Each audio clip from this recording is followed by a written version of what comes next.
What do you get when you take a former manager plus report combo who are now real life friends, one a management coach and sudden viral internet star who shoots from the hip, and the other a CX exec turned advisor who overthinks everything?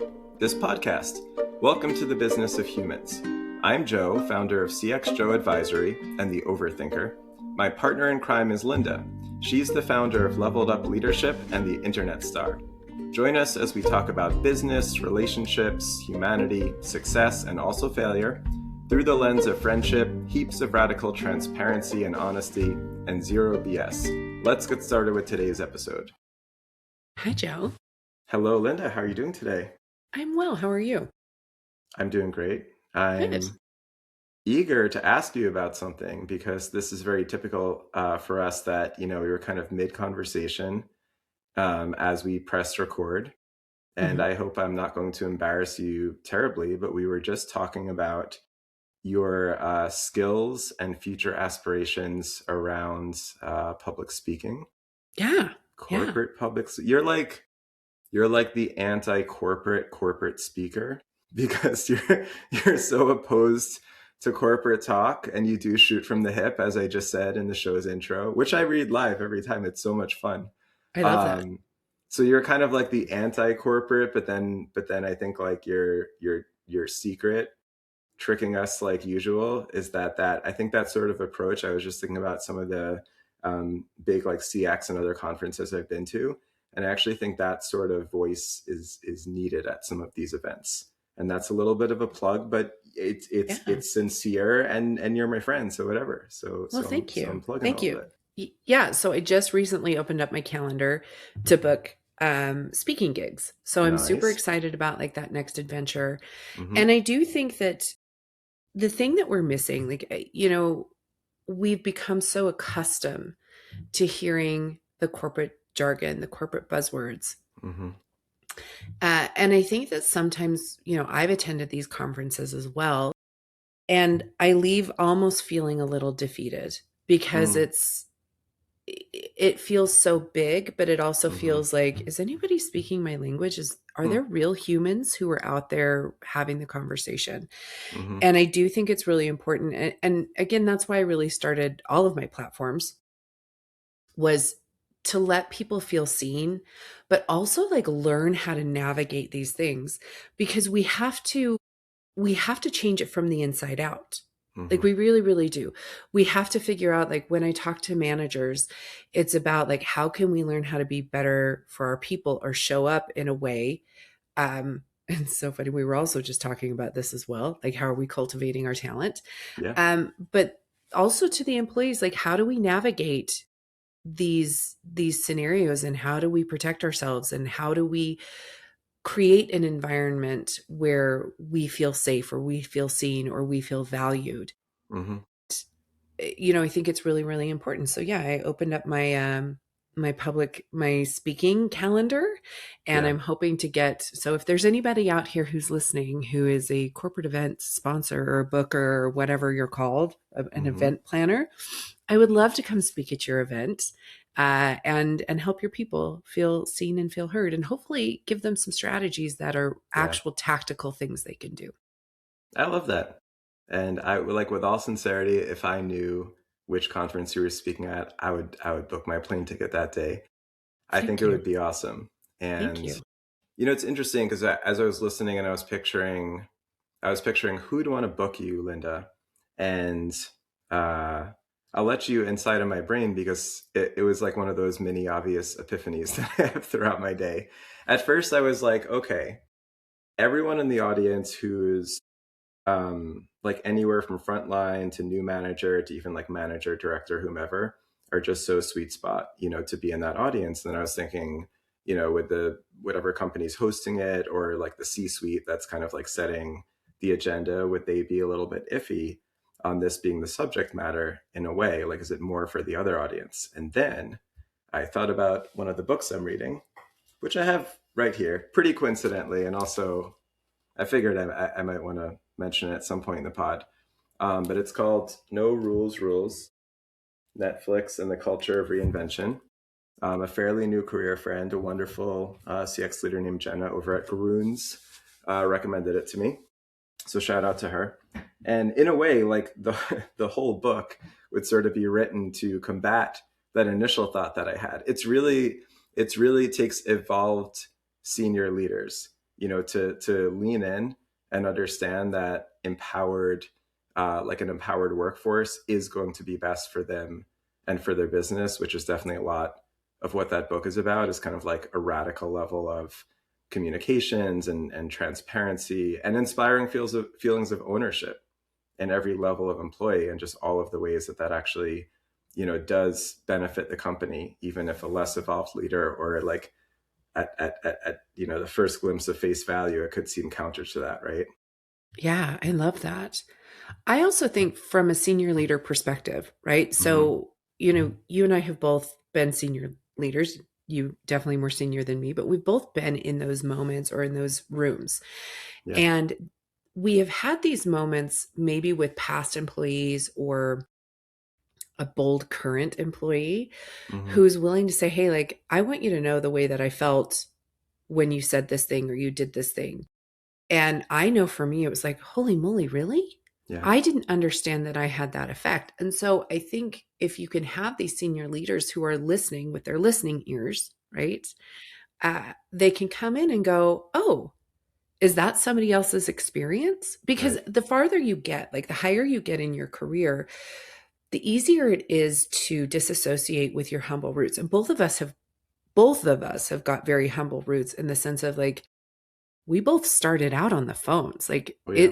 we didn't come through, we didn't get our jobs through school connections or family Mm-hmm. connections or I've definitely gotten a couple jobs where it was just because I'm a pretty good interview. But we started at the beginning. And but the thing is like you do lose that connection. Yes. Like, and it's not a loss. It's really just more like you romanticize it. Like you think, oh, the good old days when all I had to Mm-hmm. do was answer a phone, right? Mm-hmm. Mm-hmm. Um, and so we bring that perspective, but I do think that it's these moments where you get grounded, where somebody comes in and says, like, no, this is actually how I feel, or this is my reality. I mean, I think Undercover Boss is probably the very best uh, real life like demonstration. I don't even know if that show's still on, but when the boss will be like, I didn't know that my employees couldn't buy groceries because I Yeah. don't pay enough, or I didn't Mm-hmm. realize Mm-hmm. that they were treated this way.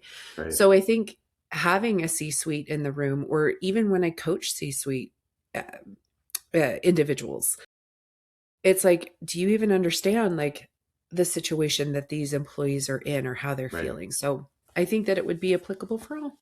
I do too, and I think that I hope something that you bake into your offerings, if companies are open to it, it's the training and empowerment of the folks who'd be sharing the feedback, but it's also training and open discussion with the leaders who'd be receiving the feedback. And again, this is a big thing, excuse me, covered in the book I just mentioned. Is kind of looking at one scenario, which is the way not to operate, but honestly is way more common. So it would be someone in the room, and again, they could be front lines, they could even be like a manager or director. They're just not the person maybe leading the global all hands or on stage at the quarterly meeting or whatever, which is more like C-suite or the founder or whomever.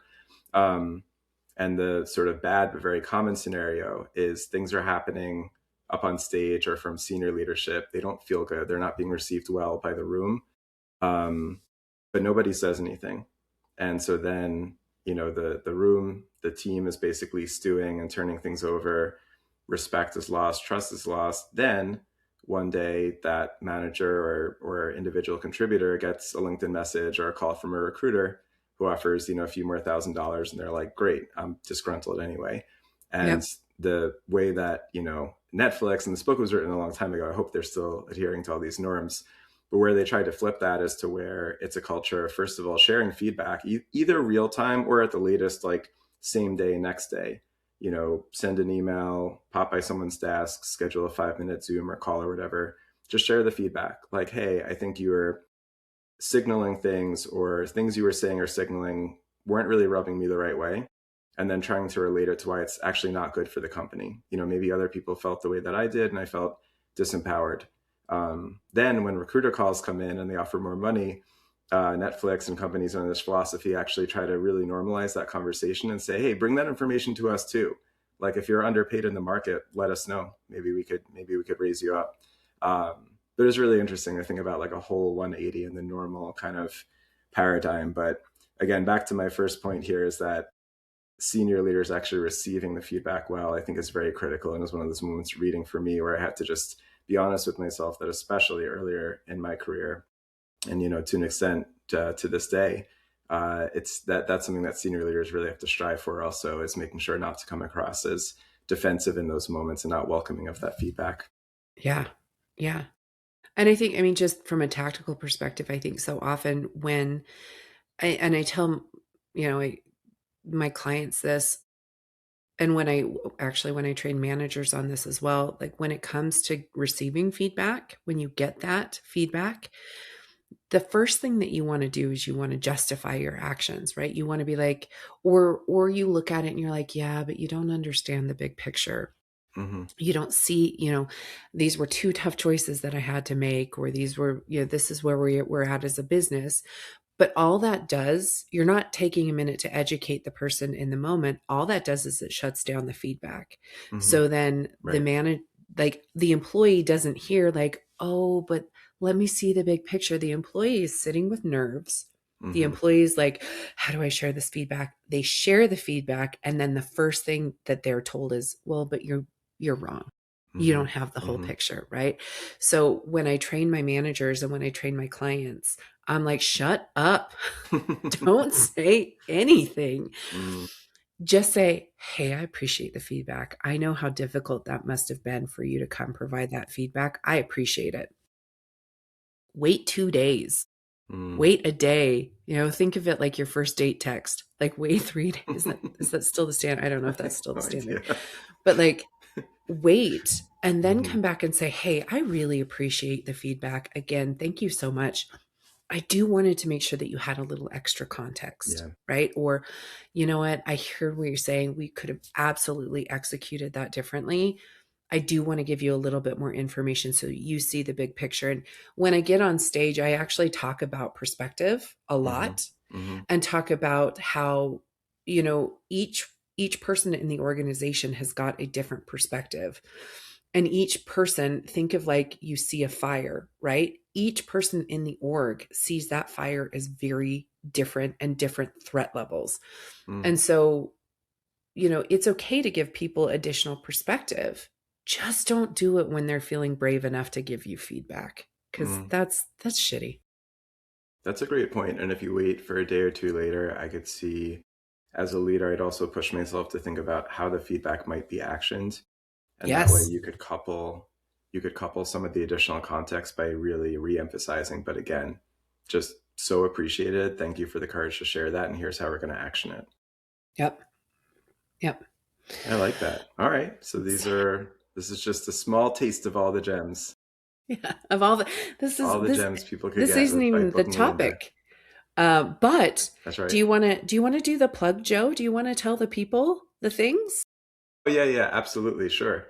So we definitely want to mention to everyone. So we've been tracking, and we hear from friends and family, and also just seeing online are getting a little momentum. And people listening to the pod, which makes us so excited. It's really fulfilling for us, and we just want to emphasize if folks are up for clicking to follow the pod, you'll get notified when each new episode comes out, and also rate us.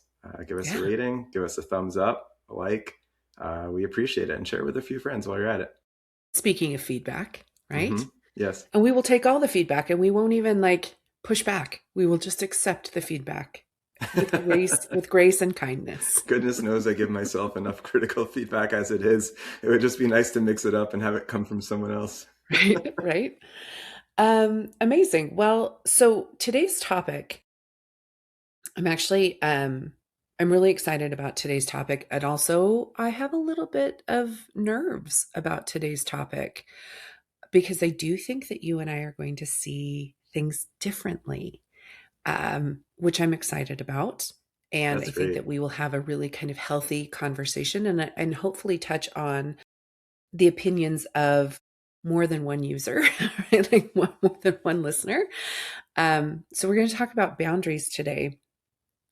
And I will tell you that I'm excited to talk about this because it's probably the number one thing I talk about with my clients.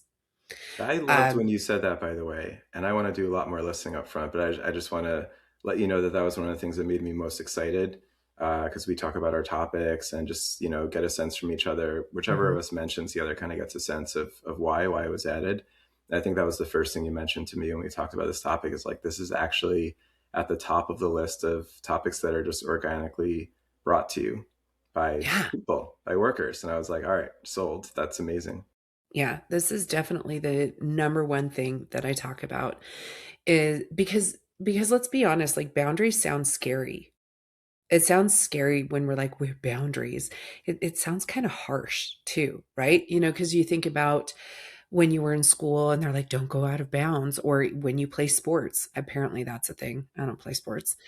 I also find it scary because my first thought is, if I set boundaries in the workplace, that could be bad for me. Yeah. Like setting boundaries seems scary because you just picture losing standing or losing your job, basically. Yeah, or that you won't be respected, Yeah. or that people will see you as a negative, like because you Hmm. have boundaries, people will see that you're not a team player or that you're not these things. Right. And They so I won't come think, to you as much. Yeah. yeah, Hmm. yeah. And when you're ambitious Yeah. and you want to grow in Hmm. your career, you think like, well, if I set boundaries, if I say no, then people are going to think, that I'm difficult to work with, or people Hmm. are not going to bring me these opportunities that are going to allow me to shine, right? Yeah. And I think we should challenge that way of thinking, Hmm. um, and really kind of talk about that. So we're going to talk about tactical. I mean, I think the whole point of this pod is we talk about the things that we're seeing at work, but hopefully we're giving you some solutions on how to execute, right? That feels Yeah. normal and natural to you. Yeah. I can't wait. I think we should jump right into it. I also can't wait to see what we're going to disagree about, because I know Yeah. that because you always know, but I don't know Yep. yet. So that's why I'm Yeah. extra excited to get into it. So okay. We are going to start with what I think. So one of the thing that happens a lot with my clients is they come in and they tell me kind of what's going on at work and how they're doing all of the things and whatnot.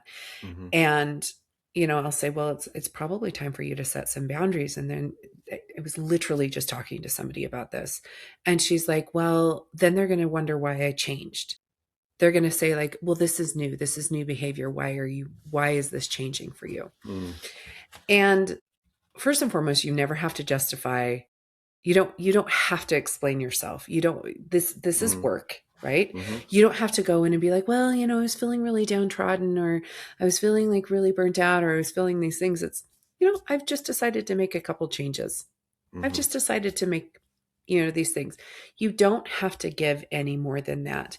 And if people continue to press, it's because they're digging. There's an ulterior motive, right? No, I Hmm. assure you I'm fine, and I'm just making some changes. Yep. But it is really hard and it's really scary. And I don't know if I said this last week, but if you don't start small, you don't start at all. That's a new Lyndaism that I'm going to coin. But truthfully, that's what it is. So it's all about making subtle shifts to protect your time, protect who you are, but also like this is how you help yourself avoid burnout. Mm. So, and this is where I think we're actually going to get the most controversial, Joe, is I think the easiest shift to make, and one that Hmm. requires very little explanation, is making your calendar private. Wow. Hmm. And I know that this is a point of topic because I actually remember when you and I worked together, Joe, and you're Hmm. like, I'm totally transparent. You can see every appointment on my calendar. And I was like, not me. Mine's locked down. You can't see a damn thing on my calendar. Well, it brings up a really interesting point of the prevailing culture and norms at a given company and potentially going against them. So I actually remember, I think it was when I joined SeatGeek, which was like the third leadership stop in my career, was the first one. where all the calendars were public for everyone who worked there. And it was completely shocking for me. I thought it was so strange and everybody was oversharing. I came to learn that it was basically maybe only the CEO and like one or two other execs and the people, HR team, that wasn't sharing their calendar openly. Everybody else was expected to. So at first, it was hard for me and felt against the grain. And when you share openly and you're managing a whole department or, 5 to 10 direct reports who have their own direct reports and so on, you really have to be careful, right? Now, suddenly you have to like, send separate follow-up like Slacks or messages to explain the context because you cannot always put the context right on the calendar. So it's a pain. But I'm trying to remember back now to talking about it DH, where I I felt like I had to adjust because that was the norms in that workplace. And so if Daily Harvest, I'm trying to remember now, is maybe similar to SeatGeek, was it pretty much everybody shared openly? And then let's say if hypothetically it was only, again, like maybe the founder and a few people leaders who weren't sharing openly, then yeah, I could totally see, giving that feedback and saying, we basically have to do what, I know how horrible that sounds, like a sheep, but we kind of have to do what everyone's doing because that's the culture. That's the norm in this workplace. So the interesting thing, one thing that I took from Daily Harvest was there was a lot of interesting things there, but one thing that I really liked, and one thing that I will give credit for Rachel for consistently saying, was that culture is not a static thing, right? Culture is not a Mm-hmm. static thing. She would say, like, we don't hire for culture, we hire to enhance our culture, meaning that each person, each individual is going to bring a different take or a Mm-hmm. different skill or a different perspective. And if we're hiring just to fit a culture, right? If we're just Mm-hmm. hiring for that thing, then we're not going to get innovation Mm-hmm. because everybody's going to be the same. Mm-hmm. So I think for Daily Harvest, like, interestingly enough, I think part of the culture was hiding things. Part of the Mm-hmm. culture was very much like, shh, we don't talk about Bruno. We're not talking about Bruno Daily Harvest. So I don't think that that was a piece of the culture there, but I know that I felt very, and I still feel very, very strongly because I did go to an organization, and I had a boss who really liked to make sure that I was aware she didn't like my private calendar, Mm-hmm. and she would say, "Well, everybody shares their calendar." Mm-hmm. I'm like, "But that's not an HR rule. Like, it's not a thing that when you sign on, they're like, and we keep our calendars public, right?" Mm-hmm. And I'm like, if you're not going to make it a company policy, like if it's not a company policy, it's just an unspoken rule, then it's not an actual rule. Mm-hmm. And so, I think it's important to keep your calendar private because what I think that the shift that happens there is the shift on your work output. Right? So my boss who liked to get real fun digs on my super secret spy calendar, um, that was fun. Mm-hmm. Uh, was, well, how do you know if your people are working? Well, you should be able to check their output. Like knowing where they are at every moment of the day. And let's be honest, if we were sitting in an office together, whether it's remote work or sitting in the office together, Yeah. you don't see that person every moment of the day. I mean, my word, at my peak, I was doing 8 hours of meeting every day. Like I would never see my people anyway. Mm-hmm. Um, so it shifts it about the work output. But what this really does, and the reason that this is such a great boundary, I'm going to bring it back to the boundaries conversation. Yeah. The reason this creates such a great boundary is so often in organizations, everybody thinks that their thing is the most important thing. And Yeah. so they look at your calendar and they go, oh, well, that's Lynda's one-on-one that she has every single week. So I can just schedule over that, right? Mm-hmm. This is how we stop losing control over the one thing that we should be able to control, which is our time. And it gives people, whether it's right or wrong, the authority to make a decision on if they're going to schedule over a thing that you've got or not.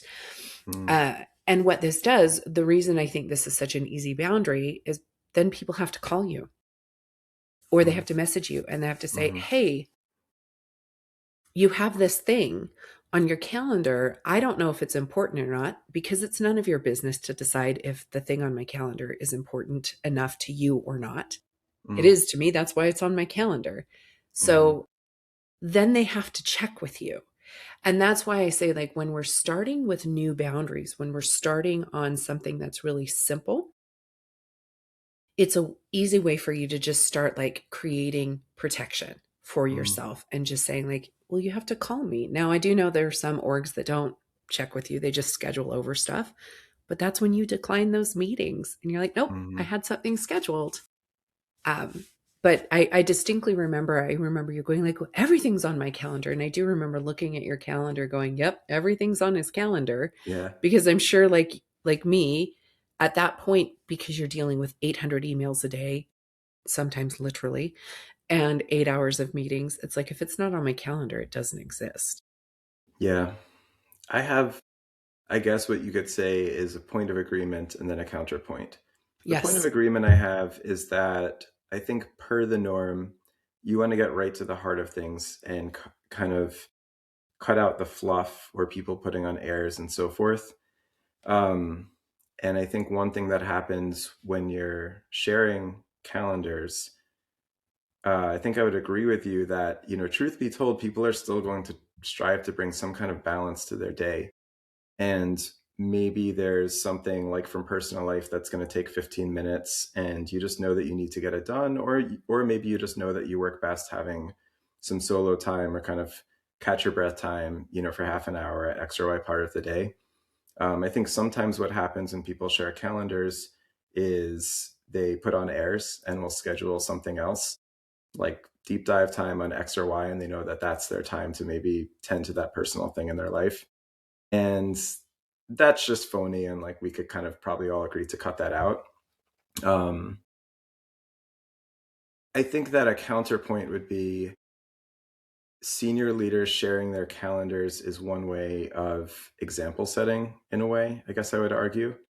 I know I've coached people on, I'll speak to a manager or director and they're like, I'm just so in the weeds that I can't get to that one project that we talked about that's going to bring me fulfillment or actually push the department forward. So we'll get into it. I know it's a very common conversation about kind of, how to allocate your time for the week and actually scheduling some solo time or thinking time, planning time, etc. So I'm trying to think if I did this as much at Daily Harvest or maybe it kind of evolved from there. But that's one of the reasons I would like to share my calendar with the team is I wanted them to actually see that I was actually scheduling time for planning for solo work and that I'd encourage them to do the same. Um, or even scheduling time to sign off, to pick up the kids or have dinner with the kids or whatever. But another thing that occurs Mhm. to me, Lynda, which I'm saying kind of with a smile, is I think at the end of the day, it might also just get at work preferences too with our team. I always chase this kind of holy grail that the Mhm. people I'm working with most closely will get to know each other's preferences so deeply that they will actually see everything on my calendar. They will actually schedule over things sometimes, or at least suggest doing so, but they'll know which items I have in my week that I think are okay to do that, and vice versa. And so then if I'm looking, I'm like, oh, I really have to grab Lynda for half an hour tomorrow, that I could actually see her calendar, see at 2 p.m. is something that Lynda's always okay to schedule over, schedule a meeting and just keep things moving. It feels more efficient to me and Mhm. like we're kind of living in each other's brains, Yeah. which is like something that I aspire for, and you may not. And It's a dark place, I I don't hear. really want to call you to ask you what I could schedule over. And I'm looking at this like huge, like blue block or something on the calendar. It's frustrating to me. I mean, I hear you. I hear you. But I still stand by, I think it's crucial again when you're setting a boundary to Yeah. teach people. And I think that there are people you can share your calendars with. I mean, you can go through and make your calendar visible to your partner in crime, right? Like you can go through and make it visible to that person. I Hmm. think the other thing from a leadership perspective is everybody's always so paranoid. Like, everybody else thinks they're getting fired. And I'm like, well, we need to talk about projection and what have you done? Right? Like, why do you have such a guilty conscience? But, it would also strike fear in the hearts of people, when you're private, when your calendar is public, Mm-hmm. that when they see a private event, right? And it was a way, like, if everything's private, then you don't have to worry, right? Yep. You don't have to go calendar deep diving and do those things. Like, you don't have to worry about it. So, and I think then also from just a female perspective, right? Like you mentioned, picking up the kids or going and getting things with the kids. And I think so often, like, I had to live and die by my calendar, right? I had to put my hair appointments on the weekends in my Mm-hmm. calendar, else it Mm-hmm. just wouldn't happen. But that's also something that you can be judged for harshly, Mm-hmm. right? So as a woman in the working world, seeing my hair appointment on there, I've had people make comments, Mm-hmm. or even like signing off to go get the kids, right? I think I've shared in the past, I don't know if I shared this with you, but I was working the first job that I had where I was getting paid to do international travel. Very exciting. Mm-hmm. Full Mm-hmm. support for anybody who gets to do international travel on somebody Mm-hmm. else's dime. But when we were having these conversations, my CEO actually said to me, he's like, "Well, I know that you have young kids, and can you even handle doing this kind of travel with a young Wow. family?" And knowing the human that he is, right? I know that that was coming from a place of trying to connect with me as a human. Really, I think that I that could was see like it his coming from a moment. good place. I don't approve of what you sort of relayed he said. But I do want to say, in all fairness, one could see how that's coming from a good place. It's basically saying, I know that you're somebody who has a family and values family, and I don't want to assume that this level of travel works for you. Yeah.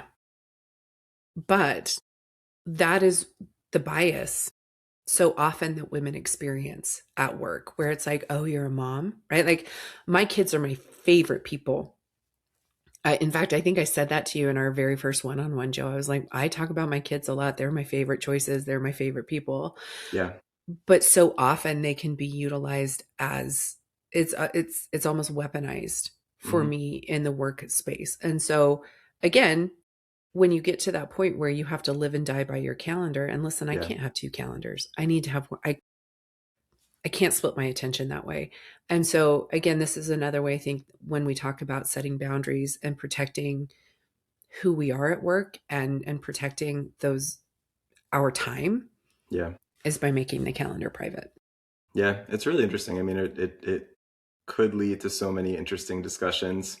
Um, I'll try to keep us a little bit on track. I know that you will also keep me on track, but I'll just say quickly that, you know, as Mr. Calendar everything and be out in the open on every appointment and every kid pickup and so forth, um, even I have seen how, I don't know Mhm. how well that always reflected to others, or to my last boss, who would take to making quips about whether I had to go pick up the kids yet at 2 or 3 p.m. And that was never the time that I had to go pick up the kids, but I think it was Yeah. their way of letting me know that they saw a lot of kid pickups. And Lynda, you know this, but my wife, Ina, is an OBGYN, so it's a pretty demanding job, with crazy schedules and hours. And yeah, so I actually do a lot of drop offs and pickups, and I really, try to celebrate it. But it's just wild how many conversations it leads to in the workplace and out in the world. Because, to your point, as much as we'd like to think we've advanced beyond this, the fact of me doing so many drop offs and pickups is intriguing and curious to people. Whether they love it or it causes some concern because it challenges some gender norm they clearly have in their head, but it actually leads to a very uncomfortable amount of discussion, Yeah. which I is maybe gives me a totally tiny, agree. tiny, small taste to what others experience. But Lynda, I also wanted to suggest, I mean, I think one of the comments that you made is that really, like, so when we think about setting boundaries, that really we want the workplace, we want management to be um, kind of output oriented and I think impact oriented. So in a way, it's like, who cares if you worked, 7 or 8 hours or 12 or 14, or if you felt like you had to get back to slacks over the weekend within 2 minutes, which is something I struggle with, or if you have a healthier balance perhaps and understand, like, oh, I'll get back to that Monday or once for the weekend or whatever a good balance may be. That really should be outcome and impact oriented. Um, when I was thinking about this episode and I was trying to predict where we might disagree and have controversy, I wasn't sure if that. I'll give you like a couple of quick takes and get your reaction. One is that as I got into more senior leadership roles, I felt like setting certain boundaries actually wasn't appropriate for my job description and salary, whereas for other people on my team whose job description was crisper and kind of more Mm-hmm. contained, and who frankly were getting paid less, I really wanted to protect their boundaries. But as you get to more senior leadership roles, I felt like, you know what? Sometimes a couple of hours in the middle of the day, in the middle of the workday, I might have the easiest job in the department. And I Mm-hmm. try to show gratitude for that and do some planning and whatnot. But part of what I'm getting paid for is actually responding within 10 minutes to my founder or boss on the weekend to a Slack. And that's just part of the job. Um, but that might impact the way that I'll manage a director in my team, for example, and that's uncomfortable, and we should talk about that. Mm-hmm. And I also want to talk about the fact that I've really coached people to try to have a good understanding and be really thoughtful about what point in their career they're up to, what they want to put in, and what they want to get out of it.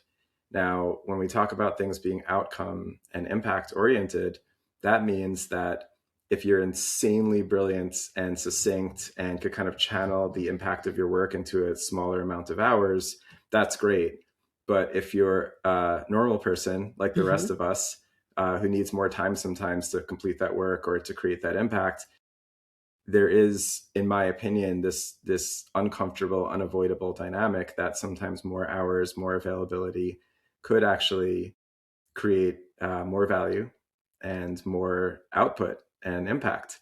And that could come into play when it's raise and promotion time. And yet, this is where I want to have Yeah. this discourse. What I'm Yeah. saying is against the rules. Is probably not in the book that I alluded to in the beginning of our podcast episode. But if I'm a VP and I know that this person is someone, it sucks when things come up on nights or weekends, but they do. And sometimes I need help or feedback to move the department forward.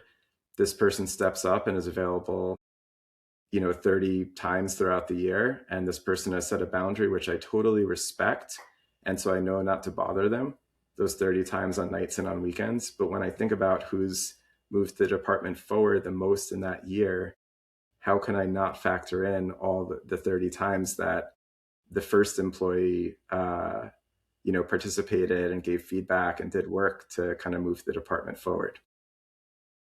I think that that's such a good topic. And I agree with you. I think the more senior that you get, you do, you have to like, sometimes you are working. I mean, and I think especially in the industry that we're in, like, we're almost never closed. Right? We're Yeah, almost never closed. And so it's kind of like, well, yeah, I do. I mean, I can tell you that I don't know if I ever shared this with you. So you're learning this now. I remember love one it. Thanksgiving, I was in charge of turning off phones Oh, and I forgot to turn I off the remember. phones. And I took phone calls. Like there were 3 calls in queue and I just like hopped. I was like, shit.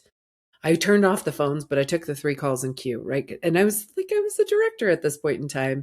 I had no business doing that. I'm sure I messed up those accounts. But, like sometimes you do those things, right? Like sometimes you have to do the things. And I do think that there is a risk, and there is an inherent risk of, if you don't have boundaries or you are always available or you're always doing these things, it could pay off in a big way. And I think that that's probably where we, again, are going to kind of disagree a little bit, where I'm going to tell people, like, set a boundary. Do not answer those Slacks, right? Do not answer those emails. And I think about from my perspective, so I have, if it's in my brain, I've got to get it out of my brain, or else it goes into a deep dark hole and then wakes me up 4 Tuesdays from today, right? Like it's just how my brain works. And so I would always tell my employees, I'm like, listen, and I'm the queen of not responding to messages on vacation. Like I just won't do it unless I get a call that's like, I need you immediately. I'm like, I won't do it. And I promise you, you can send me everything you want in Slack or on email or whatever. Go ahead. I will respond when I'm back from vacation. Hmm. And I would always tell my employees that. I'm like, but I would warn them and I would say, hey, listen, It's possible you're going to get a Slack from me on your vacation. It's not because I forgot about your vacation, and it's certainly not because I expect you to respond. It's Hmm. because I had to get it out of my brain, and I might not have remembered to schedule it for the Monday that you're back. Or there might be so much that's already scheduled that you're going to think you're going to like lose your job on that Monday. So I just want you to know that if I put it in there, there is zero expectation of you responding. And then you have to model that same behavior. And I Hmm. think that, again, when we're talking about boundaries, especially in the workplace, and we're talking about senior leaders, so often you will have somebody who's like, don't respond, enjoy your vacation, do the things, but they're on vacation and they're responding to Slacks. And you can see they're responding to Slacks, or they're checking in with the team. And even though you have told your team your expectation, and you might even believe that, they are observing your behavior. And they're like, yeah, Lynda says that, I'm not supposed to respond, but I watch her respond on vacation, right? I Hmm. watch her do those things. And so again, that's part of the boundary of, will you respond, and then setting the expectation. I think also part of the process of setting a boundary comes from asking more questions. So, or setting expectations. And I would always, with my team, I'd say, okay, let me tell you about communication preferences. If it comes in email, it may or may not get a response within 24 hours. Like, Hmm. maybe.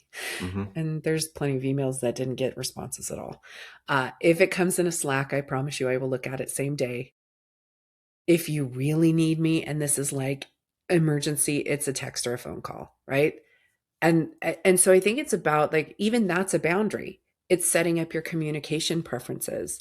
And so if you're an employee who is sitting in these moments of people who are constantly messaging you, because we live in this instant gratification space, right? And so we feel it's funny, like in the 90s, like you called somebody and you left them, like they weren't home, you couldn't find them. Hmm. Like, I miss suddenly it so much. we feel this I know, right? We feel this obligation of like, oh my god, my phone, I better. No, you don't have to do the things. Mm. But it's about setting expectations. Or if you are that person, so if you're the person who's listening, who's always responding, or like feels that it's a fire drill every time you see a Slack or a message, it's okay for you to start responding with, what's the timeline on this? What's the deadline? When Hmm. is this due? Right? Yeah. So because I had a client recently who was traveling, and they were out traveling, and their team was slacking them, and it was a time zone thing, so they were slacking them super late at night, and they were responding during like a business dinner, and his peer, I was coaching both of them at the time, his peers like, cut it out, like, you don't need to respond. And my question to him after was, did you take care of it that night? Well, no, I didn't do it till the morning. Okay. So if you weren't going to take action on it until the morning anyway, Hmm. don't respond until the morning. And again, it's this instant gratification, or where we feel it, or the fear of pushing back and saying, like, hey, when is this due? Right? Like, help me understand when this is due. So you can still be that performer you were talking about, Joe, somebody who shows up and does the thing. But you can also ask more questions. Hey, when is this due? Is this urgent? And I think from a leadership perspective, it's about communicating the level of urgency, or saying, like, hey, listen, I'm going to slack you on your vacation. I'm going to get after you if you actually respond. Please do not respond. Right. So I think it's about asking more questions, and everything, I think, in the end boils down to communication. Right. Yeah. Totally. Totally agree. No, I totally agree with lots of these points. And something that I was reflecting on, thing about boundaries is like one of the things I coach others, but also myself on a lot, was trying my hardest. So thinking about, let's say, Slacks, emails, just any kind of work communications on nights and on weekends. I agree with you. And I don't know if this is subjective or just random of me to make this distinction. I consider PTO and vacation time to be very sacred. Mm-hmm. So I agree with everything you said about vacation time and setting the right examples and so forth. To me, evenings and weekends is where there's more gray area, especially at startups or growth companies, et cetera. And one of the things that I would struggle with and push myself on is trying to put things into basically like three buckets when they'd come in on nights and weekends. Is it something that either to your point, is very important? So not just taking us like the same uniform handling to everything just because it came in and there's that stress, but also to your point, that sort of reward or like dopamine hit or feeling of Mm-hmm. importance of like, oh, I got a message again, I must respond right away. First of all, putting it through the lens of, is this actually something that's important? And if it's not, I could probably just wait. If it is, I still would then push myself. Is it something that I could actually fix right now? So if I need to and I could, then maybe I'll just go ahead and do that. Even sort of productive Mm-hmm. planning time and mental cycles, I think could sometimes also be okay. I don't know what this would have looked like 10 or 15 years ago. Right now in my life, it could be, the kids are running around like animals at the trampoline park. And maybe it's just something that I want to kind of plan out and sort through my thoughts for 10 or 15 minutes. And then later I'm going to go and get it all down on paper. I actually think that could still be okay. Or the third option is just don't think about it. Just know, Mm-hmm. categorize it as something that you're going to think about, let's say Monday morning or whatever the Mm-hmm. appropriate time is. The fourth kind of category not being mentioned is where would spend a lot of time in my career, unfortunately. And I wonder if any listeners relate. You're not doing any of those three. You're basically just turning it over in your head over and over. You've let it kind of distract you from your personal time. You've let it kind of bring your mood down, your stress level up. um, and you're not actually planning or dealing with it or putting it to the side. You're just kind of generally turning it over in your head over and over and kind of cursing that it came in. Unfortunately, my mind was kind of predisposed to that fourth bucket quite a lot. And I'd really try to coach myself against that. I mean, that's the worst of all. Now you're not putting up boundaries and you're not even like resolving the issue or moving the ball forward at work. But that's where things could end up sometimes, which is a crappy feeling. Yeah. I think one of the other things you really hit on was the startup culture, that Mm-hmm. startup culture. But again, when we talk about earlier in the conversation, we were talking about how are we changing things from the inside out, Yeah. right? And I think that startup culture is very much like, first and foremost, I think that there's a lot of ego there. And there's this Mm-hmm. whole ego of like, oh, the world's going to fall apart if I don't respond to this thing. When realistically, like, if and I think about the startups I've worked at in the sense Mm-hmm. of like, well, the supplier has to be available, the product manager's got to be available, like we've got to have marketing on board, like unless everybody's on DEF CON and everybody's hopping on some kind of bridge, like Mm-hmm. there's very little that I can do and I can affect on this evening or weekend, right? And so I think it's also about just like checking your ego for a minute, because sadly there are thousands of people who die at work every single year, thousands of Americans. It's a staggering statistic. I wish I had it, but it's a lot. And if you died at work today, it's unlikely your company is going to shut down. Mm-hmm. It's really unlikely. Mm-hmm. And so I think it's also about factoring in, like, again, we feel like we are mission critical. We feel this way. And it doesn't mean that there aren't times that we aren't mission critical. Mm-hmm. But more often than not, it's just this environment of now, and remembering like if you died tomorrow, like the company would still have to survive. Yep. Or if you died today, right? So I think it's also like when you're thinking about these boundaries, or we're thinking about like the responses and those types of things. And then also factoring in the risk factor of, if I don't do this thing, does that mean that there's somebody else who might be considered for promotion? On the flip side, it also doesn't guarantee you a promotion. It doesn't No. guarantee those things for you. So I think there's a risk either way. Yeah, 100%. Um, and in a way, it's going to be the most destructive for your psyche and your mental well-being if you're always giving extra time and the first one to answer the Slack. And then to your point, you don't get the promotion because it's really not meant to be about. It's not a contest of just the most sort of word output or the fastest replies. That's not going to guarantee anything, and that could lead to a dark place if you feel like you've invested so much across that whole year, then you don't get that big promotion. And by the way, it may not be obvious in this episode, but speaking of death, I Took a turn. um, you definitely do not want to be on your deathbed, so to speak, or whatever your preferred way is thinking about this or kind of structuring this point. But and you don't want to be picturing all the times that you stayed at work 2 hours later, 4 hours late, and missed dinner and missed things that you care about in your life because you were grooming your inbox or just like wanted to be the last one to leave. Um, so I definitely started to value boundaries and a less insane day and week as my career went on. I think where I'm still a little bit stubborn, or some might disagree with me, is I think that we had an earlier episode on toxic workplaces, and it's something that we both think about a ton. For me, there's some nuance of a place, in my opinion, could be a very non toxic workplace and could still be a place where folks at that company work very hard and a lot of Yes. hours and have blurred lines in terms of boundaries. They don't work a 9 to 5. They may not even work an 8 to 6. They're busting it and working a lot.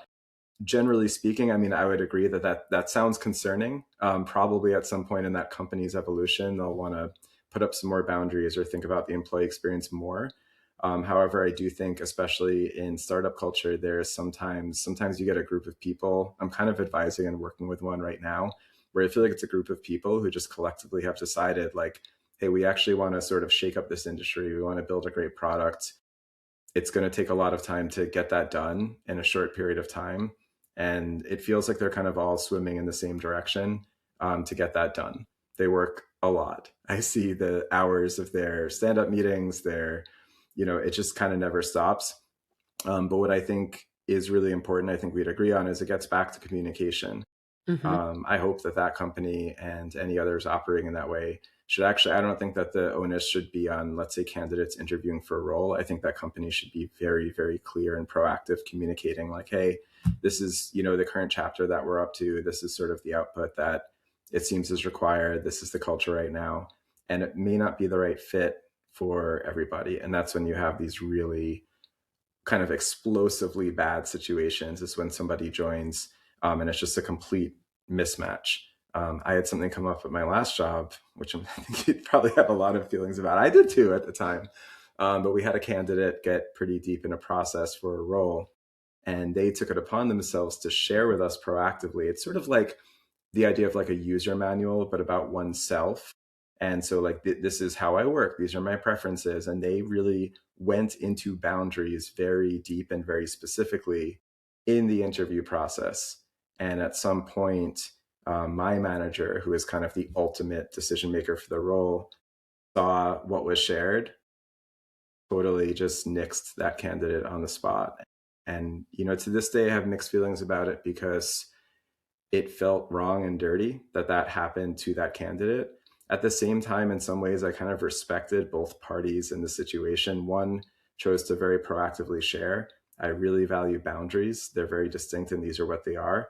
And the other basically read that, considered it, and knew that's not going to be a great fit for what this team and company are up to right now. That is not the prevailing culture at this company. I'm actually in full support of all of this, like Yeah. full support. Um, first of all, like bravo to the person who showed up in the interview process with I know. They're like a hero of this mine. this is like what I'm going to give you and what Hmm. I'm not going to give you. I love that for them, right? Like I Hmm. love that for them. I do think that they might have some challenges Yes. because they might need to reevaluate some of their things, right? But I love that they showed up that way and they're like, this really matters to me. And this is the thing. And, a lot of my private clients that I talk to, I'm like, you have to decide what your non negotiables are. And Hmm. then you just need to not negotiate on those things, right? Like that's Hmm. really Hmm. important. So I love that for that person. And, I really appreciate the CEO or whomever it was going, nope, this is not going to work for me, right? Yeah. And we don't know the mental decisions behind that. That could have just been like, you don't get to tell me how to do things, Hmm. which Hmm. was their boundary, right? Hmm. They were just Hmm. like, absolutely not. But I do applaud both people from saying like, oh, because I think so often we're like, well, we could change them or we could do these things Hmm. and just say, nope, this is just not going to work. So I applaud both of those things. I do think I do think that, when you go into a new job or when you are stepping into a new role, it is really good to reevaluate what are your non-negotiables and what brought you here. And I think as we kind of like wrap things up on boundaries, we should talk about like when you were going into a new role, it's the best Mm-hmm. time to establish boundaries. It's Mm-hmm. very difficult. It can be very challenging when you're in the thing, which is why I said go make your calendar private or, start delivering things on time. I didn't say that, but I'm saying that now. Like deliver things on Mm-hmm. time. Don't deliver things like a week early. You don't always have to give 120% because don't forget, 100% is still a whole thing. And when you think about this, I want you to think about donuts because I'm hungry. Um, but you can't have 120% of a donut. That's a donut and a bite of somebody else's donut, right? Here's the donut. My analogies sometimes are fun. Well, But yeah. when you start with a new company, like think about those non-negotiables. Think about establishing the boundaries early on. But you don't have to be over the top about it. You don't have to be in your face. This person who applied at this role, they were just like, boom, in your face, boundary. Good for Mm-hmm. them. Bravo. Yeah. But if that doesn't sit well with you, if that doesn't resonate, that's okay too. It's okay to have like to come in and establish boundaries or and sometimes, and I tell people all of the time, sometimes your silence can be the boundary too, right? Like the Mm-hmm. silence of not responding to the Slack or the silence of not engaging. Those things can also be a boundary that you can set early and often when you start in your new role because you get to recreate yourself, right? You get Yeah. your whole new work persona. So I appreciate your desire to put boundaries on the boundaries discussion, Hmm. meaning I know we should wrap soon. So I'll one final pushback and then one final question for you, with all sincerity. Yes. Yes. The pushbacks, as you know very well, Lynda, when I was starting at 14, I worked at Dunkin' Donuts. I really like talking about this. I worked at Dunkin' Donuts on and off I love for this for like you. 4 years. Yes. Yeah, it's like a The huge donut part of my life. fights. I can't wait The to hear the Munchkin donut fights in fights. the Yeah. in the parking lot. Yep. And so we would get the shells, the donut shells and rings from a bigger Dunkin' Donuts, but we would actually do the icing and the filling. So like a jelly donut, for example, you'd stick the donut shell in and you'd set the Hmm. machine to 14. You'd put your Hmm. bag of jelly on top and you'd press a button. It was so satisfying, and it would Hmm. fill with jelly. But I would set the machine to like 18 instead of 14 to give Oof. the customers more jelly. And so in that particular case, I think I was actually producing 120% of a donut. So that's my Okay. Noted. pushback. So think on that Noted. one. I And appreciate that. then my last question for you, and people were very happy, trust me. Jelly just exploding all over their face. They're like, every time I come here, the fucking jelly is everywhere. It I doesn't think they happen at were other happy. Dunkins. I think they were happy unless they were like getting into car accidents on the way home. So there's jelly just flying everywhere. So then my last question for you, with a little more sincerity, is how do you think about different stages of career? And if somebody's like, if you had somebody you were coaching and they were, let's say, more junior in their career, and they shared with you like, Lynda, I really want to get ahead in career 5 or 10 years from now. I really hope to be at this level, to make this much. This is a very sincere question. Would it sort of complicate or challenge the guidance that you give them on setting boundaries, or would you kind of more stand firm of like, I want those things for you too, but you're still going to want to set these same boundaries? I'm going to sit firm with boundaries because the way that you hit burnout is by compromising your Mm-hmm. boundaries, Mm-hmm. right? So, and the thing is when you're young and you're ambitious, you operate under this idea that it's all about your hard work. And I'm here to tell you it's not. It's not just about your hard work. Hard work matters. Mm-hmm. But it's also about like how you show up, how you hype yourself up, how you're Yeah. talking about yourself and how you can quantify your results, which also Mm-hmm. stems from hard work. But it's really important to understand that it's not. I again counsel people all of the time who are like, I don't know why I'm not getting a promotion. And I'm like, did you ask for it? Well, no, they Mm-hmm. should just Mm-hmm. know. I'm like, no. So, boundaries are there and they are going to fluctuate, right?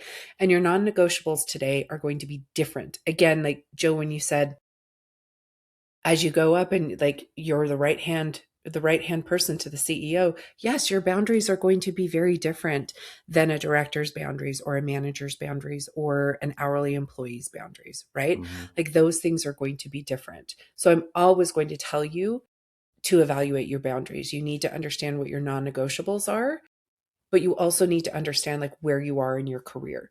Mm-hmm. But moving your boundaries gives people permission to take advantage of you. Mm-hmm.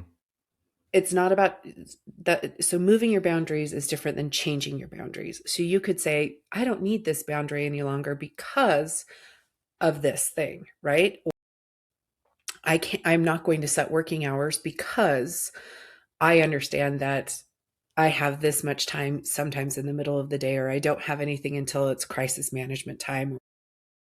I work really hard at the beginning of the sprint, and at the end of the sprint, I don't have as much, right? Like Yep. maybe that's not a thing and maybe that doesn't serve you any longer. Mm-hmm. So, but it is really good to consistently evaluate and set boundaries and then stick to your boundaries Yep. Awesome. and keep your calendar private.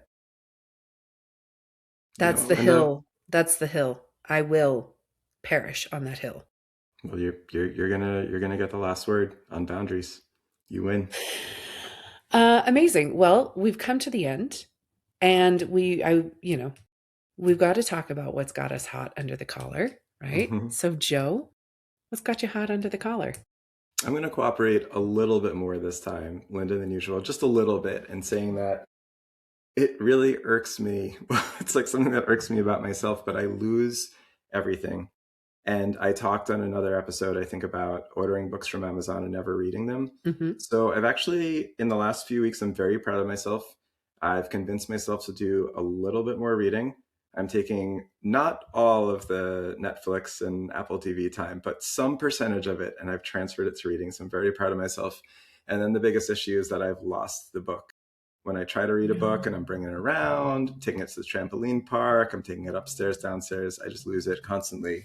Really, the reason that I brought these two books, I mentioned one before, but for show and tell, there's two books I'm reading. One is fun, and I just picked it up at an airport one Hmm. time. It's The Life Impossible. It's a novel by Matt Haig. It's actually really great. I'm really enjoying it. Lost it like 8 times. Then I started to read this book that Jenna from Grunes recommended, The No Rules Rules. Both of these books are taken out from the library because it was one of the many times in each week that my wife saves my life, and I was just so sad that I had lost my books. And then I considered ordering them a second time from Amazon, and that made me so sad. And then she helped to remind me that I could just take them out from the library. So I haven't found either book that I ordered, but I did take both out from the library, and I just keep renewing them right now. And so it's something that Amazing. irks me, but also a lot that I'm proud of as well. So look at Amazing. that. And maybe a Kindle, like an ebook, What's harder that? to lose.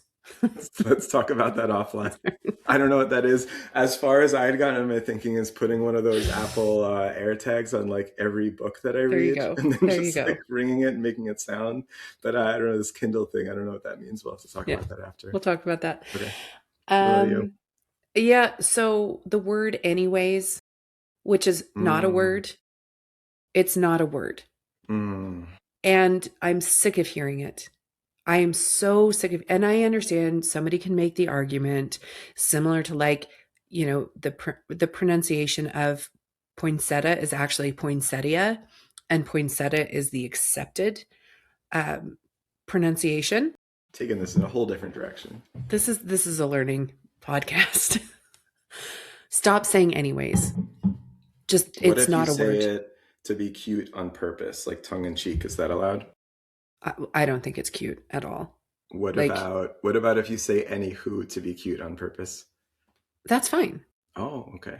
Just But anyways. anyways, because people Hmm. think it's a real word and it is not.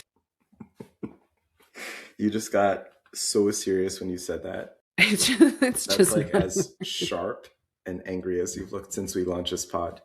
You are spreading disinformation to the world. You are I just bringing the world down. I think and the bummer part is I watch people who are credible, I think, and educated, and they spit out the word anyways, and I'm like, oh, you lost me. You lost your audience. You're reminding me of the Family Guy episode really, really great clip from Family Guy where Stewie the baby, he has like a murderous rage around people using the word irregardless, Oh, that's because another there's one. Yeah. irrespective and there's regardless, and it is a very common issue. Hmm. People understandably just kind of combine them and assume that irregardless is a word. It sounds really, it's actually not. And I'll admit it is something that I thought about and noticed maybe once or twice in my life, but I don't want to be a snob. I mean, I'm going to say I'm an English major again, like last time when I said the book 1983. So being an English major, I have Yeah. noticed that, but I wouldn't, want to say anything. And then Stewie and Family Guy spoke up for the rest of us. So Thank I feel heaven. like you're this is your Stewie moment. Yeah. I'm going to bat for the Okay, word good. anyway, which is a word. Yes, it Anyway. is. It is a word. So on It's a that note, very noble cause. on that note, we have come to an end. Thank Thank you, everybody. goodness. Like, subscribe, do the things. Anyways, sounds good. See you next time, Linda. Bye. Bye.